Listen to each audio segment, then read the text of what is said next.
Hey guys, this is Tony with Geek Designs. Today I'm back with another podcast. Today I want to talk to you guys about what's the best software to use as graphic designers. I've seen this topic come up a lot recently with beginning designers and more people getting into graphic design and not understanding what is the best software, what kind of software is out there, what software should I be using? Should I be using raster software? Should I be using vector software? What's in design? All these questions coming up. So I'm going to try to step you through that process of understanding all these types of software that we use, when we use what for what, and what's kind of a good entry point for some people. But I start off all my podcasts, we'll let you know guys what I've been working on. We're working on a lot of client stuff. I'm trying to get one website out. It's just taking a little bit longer than expected. I had a recent call with one of my clients. We went over some marketing stuff and went over marketing plan with them. Been doing some more client hunting on top of that. In-house design wise, I did a recent step and repeat that was pretty cool to do. Also, we got invites for our event that we host every year. Those came out pretty cool. You can see those on the social media soon. And then, we're just getting ready for this event that we host, so I'm trying to get all the material in for that. Trying to get all the planning done. We're also doing a prototype for an award that came out really cool. Looks pretty sick. But yeah, it's just overall just a bunch of little things that are adding up to a lot of time. So let's get into the topic today, which is software for graphic designers. Now, this can kind of be hard to take in because there's so many options out there, but I'm going to break it down to you for you. So raster programs, what are those? Those are programs that you're going to use for photo manipulation and photo editing, digital painting. They're basically programs that allow you to push pixels on the screen to make a picture.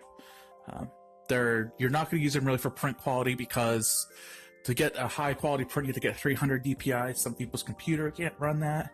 If you're doing large format, you have to get larger than that to make sure it comes out nice. Some people just don't have the hardware to run that. Like recently I did the step and repeat I did. I needed it to be raster because that's what the printer required. So I opened up Photoshop. It was 8 foot by 8 foot, so that's a big substrate just to print on. So I had to bump it up to 600 DPI. It almost killed my computer at work. I was running out of RAM, so I had to use my hard drive as a scratch disk, and it kept running out of space, but I got it done.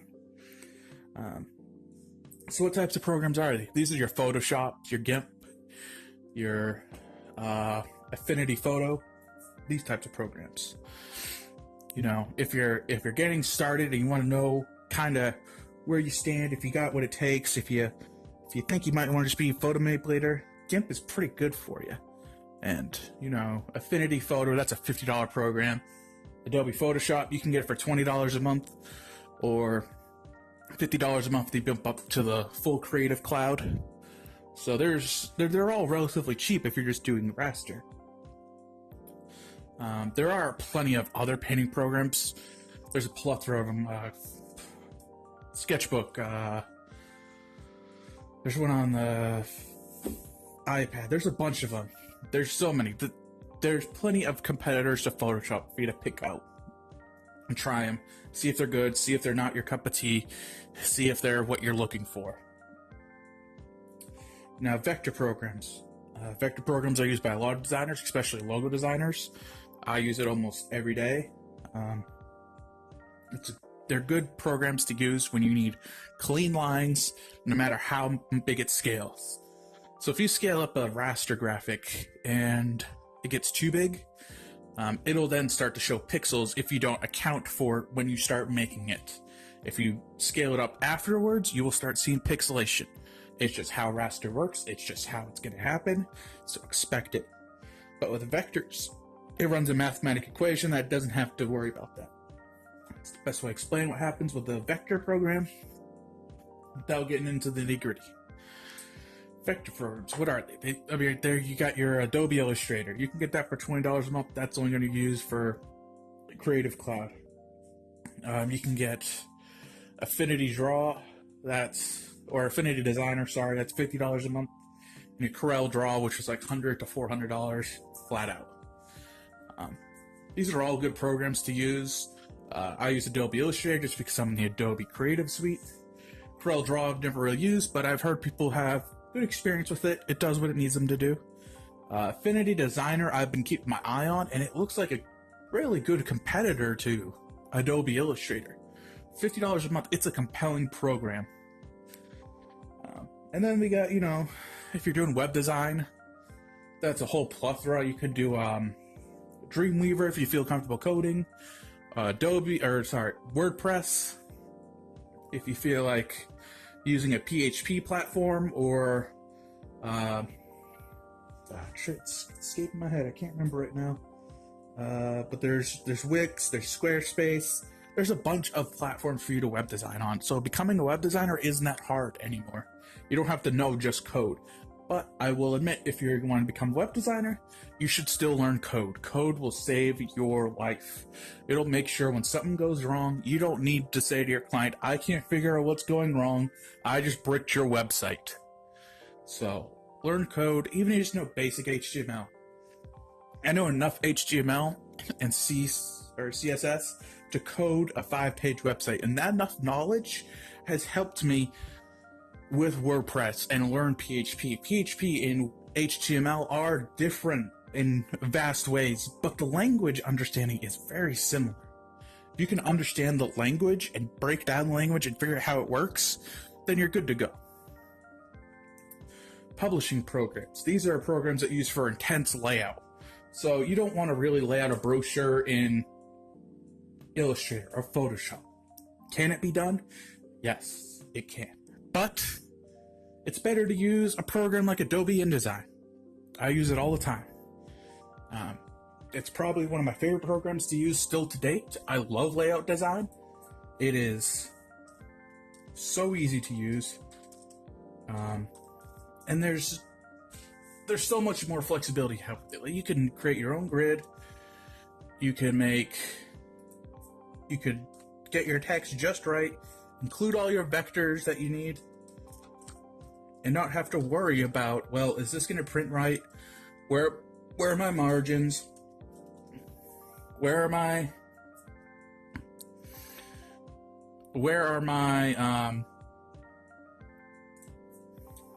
my bleeds and all that stuff. One good competitor that I know that's still around is Quark Express. Sorry, it's been a while since I've learned that.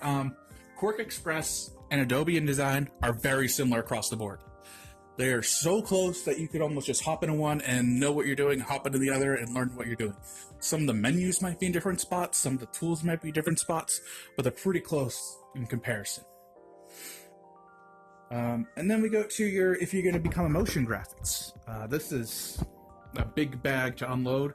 You can actually do motion graphics in Photoshop. Photoshop has a lot of motion tools in it. It's not the best, it's not comprehensive, but After Effects works good. There's plenty of other ones. There's HitFilm. HitFilm's free. And it's actually a video editor with video effects in it, so that's a great tool to use if you're on a budget. There's plenty of others out there. Sony Vegas, I think, has some also. So there's plenty of tools out there if you want to get into motion graphics. But this is where it comes down to. There's all these tools for you to use. This can be overwhelming for people. So it becomes, when you're starting out as a designer, what do you really want to do? Do you want to do logo design? Well, here are the vector programs you have. Here are the prices. And where do you fit into that totem pole? I've tried out vector programs. There's not really any good free ones. There's some good free ones, but not many. They're kind of far and few between. If you just want to do digital painting, just get one of the raster programs. You don't need all the others. But if you want to be someone like me who does a lot of different design, like I do web design, layout design, logo design, print design, I do a little bit of photo manipulation still, I do video editing, I do motion graphics. Honestly, there's really only one place where you can get all that, and that's the Creative Cloud. I hate to say that. I know people don't like Adobe. I know people don't like they have to pay monthly now. But the Adobe Creative Cloud is where you can get all of it. It stays up to date, and they add more software for you. They are still adding more and more software to Adobe. without you needing to pay more or, buy a whole new suite that costs thousands of dollars like it used to be the old model. So I still say the Creative Cloud is the best option for an all-around designer. They do have cheaper packages, like if you want to become a photographer, or if you just want to buy one program, if you just want to be a film editor, they have smaller programs for you. Or if you're a student, you can get it cheaper. I think it's like $20 a month for the entire suite. So if you're a student, hop on that. Most agencies or studios or businesses will be using Creative Cloud. So you might as well learn the tools that they're going to supply you with now, so you don't have to make the transition at your job and potentially lose it because you're not learning the tools fast enough. That's going to do it for this one, guys. Just wanted to kind of dive into this topic that I've seen come up a couple times. Like I said, it's kind of over-encompassing. There's so many types of software out there. But it comes down to, okay, this is the kind of design I want to do.